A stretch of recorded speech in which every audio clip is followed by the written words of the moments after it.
امریکہ میں اگر مہنگائی ہوگی تو پاکستان میں بجلی کے بل مہنگے ہو جائیں گے۔ 19 سے لے کے 2024 کے دوران ٹیرف ہے، اس میں اضافہ ہوا ہے۔ آئی پی پیز کو ایسی مراعات دی گئی ہیں کہ آپ اور ہم بھی سوچ کر حیران ہوتے ہیں۔ ایسی پالیسی بنائی گئی آئی پی پیز کے لیے وہ تو فائدہ ہو جائے، پاکستانی عوام کو خمیازہ بھگتنا پڑ رہا ہے وہ بہت زیادہ ہے۔ پاکستان میں جو فیصلہ سازی ہے گروہوں کو فائدہ پہنچانے کے لیے کی جاتی ہے۔ بسم اللہ الرحمن الرحیم، السلام علیکم، میں ہوں راجہ کامران اور آپ دیکھ رہے ہیں نیو پلس منی۔ پاکستان میں ایسے فیصلے کیے جاتے ہیں کہ جس کے اثرات آگے چل کر عوام کو بہت شدید بھگتنے پڑتے ہیں۔ ایسے ہی فیصلہ بجلی کے شعبے میں کیے گئے ہیں۔ ہم نے پاور پلانٹس اتنے لگا دیے ہیں کہ ہمارے پاس ان پاور پلانٹس کی کھپت نہیں ہے بجلی کی، اور ہم کیپیسٹی چارجز بھر رہے ہیں۔ مگر کچھ ایسے فیصلے بھی کیے جاتے ہیں جن پر بہت زیادہ بات نہیں ہوتی ہے، وہ آگے چل کر عوام کے لیے شدید مشکلات کا باعث بنتے ہیں، اور وہ فیصلے ہیں آئی پی پیز کے ٹیرف۔ آئی پی پیز کے ٹیرف میں اگر اس کو دیکھا جائے تو اس طرح سے ڈیزائن کیا گیا ہے، اس میں آئی پی پیز کو ایسی مراعات دی گئی ہیں کہ آپ سوچیں گے تو آپ حیران رہ جائیں گے۔ اگر میں یہ آپ سے کہوں کہ امریکہ میں اگر مہنگائی ہوگی تو پاکستان میں بجلی کے بل مہنگے ہو جائیں گے تو آپ کو کیسا لگے گا؟ آپ کو یقین نہیں آئے گا، مگر حقیقت یہی ہے۔ پاکستان میں جو آئی پی پیز کے لیے ٹیرف تعین کیا گیا ہے اس میں امریکی سی پی آئی انفلیشن کو بھی شامل کیا گیا ہے۔ امریکہ میں مہنگائی بڑھے گی، پاکستان میں بھی مہنگائی بڑھے گی۔ یہ صورتحال ہے پاکستان میں ٹیرف کی۔ اس کا انکشاف جو ہے ایس ڈی پی آئی سسٹینیبل ڈیولپمنٹ پالیسی انسٹیٹیوٹ نے council of economic and energy journalist کو ایک بریفنگ میں کیا۔ ڈاکٹر خالد ولید نے اس پر بریفنگ دی۔ انہوں نے یہ بتایا کہ کس طرح سے انڈیکس میں جو سال 2019 سے لے کے 2024 کے دوران جو ٹیرف ہے اس میں اضافہ ہوا ہے، تقریباً 3 گنا سے زیادہ کا ہم اضافہ دیکھ رہے ہیں۔ ایک ٹیرف جو 3 روپے فی یونٹ تھا، اب بڑھ کر جو کیپیسٹی چارجز ہیں وہ اچھے خاصے بڑھ گئے ہیں۔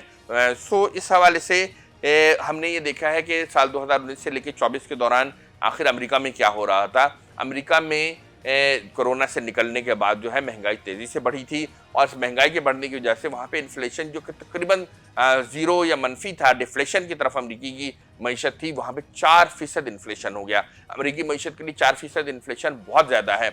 اس انفلیشن کے امپیکٹ کو جب پاکستان میں آئی پی پیز کے جو ٹیرف ہے اس میں ضم کیا گیا تو پاکستان میں جو بجلی کا ٹیرف ہے وہ 235% پاکستان میں بجلی صرف اس وجہ سے مہنگی ہوئی ہے، بجلی کا فی یونٹ اس وجہ سے مہنگا ہوا ہے کہ آپ نے امریکی سی پی آئی انفلیشن کا جو انڈیکس میں شامل تھا اس کو یہاں پہ آپ نے آئی پی پیز کو پے کیا ہے۔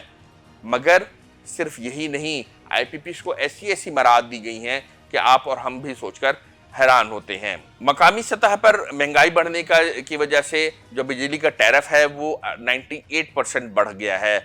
اس کے علاوہ درآمدی کوئلے کے مہنگا ہونے، ایل این جی کے مہنگا ہونے اور جو بلند شرح سود ہے اس کی وجہ سے جو ٹیرف ہے وہ 716% مہنگا ہو گیا ہے۔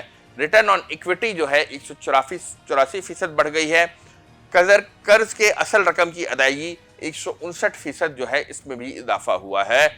ملکی اور غیر ملکی قرضوں پر جو سود ہے وہ 343% بڑھ گیا ہے۔ یہ تمام جو چیزیں ہیں یہ آپ کے 1 یونٹ ٹیرف پر جو ہے منحصر ہیں، یعنی کئی 100% جو ہے اضافہ دیکھا گیا ہے۔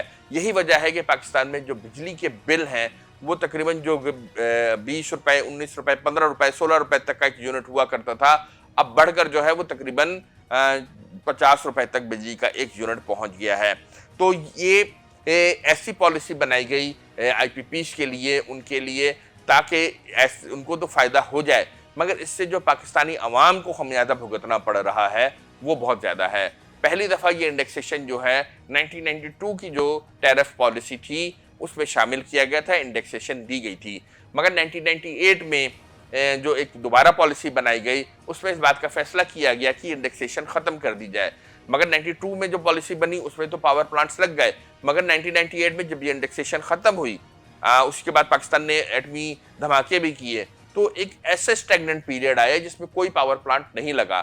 پھر مشرف دور میں شوکت عزیز صاحب نے اس انڈیکسیشن کو دوبارہ بحال کر دیا، جس کے بعد جو ہے پاور پلانٹس پاکستان میں لگنا شروع ہوئے۔ مگر سال 2008 سے جو ہے اسی انڈیکسیشن کی وجہ سے سرکولر ڈیٹ یعنی گردشی قرضے نے سر اٹھانا شروع کر دیا تھا۔ اس وقت گردشی قرضہ جو ہے ہمارے انہی غلط فیصلوں کی وجہ سے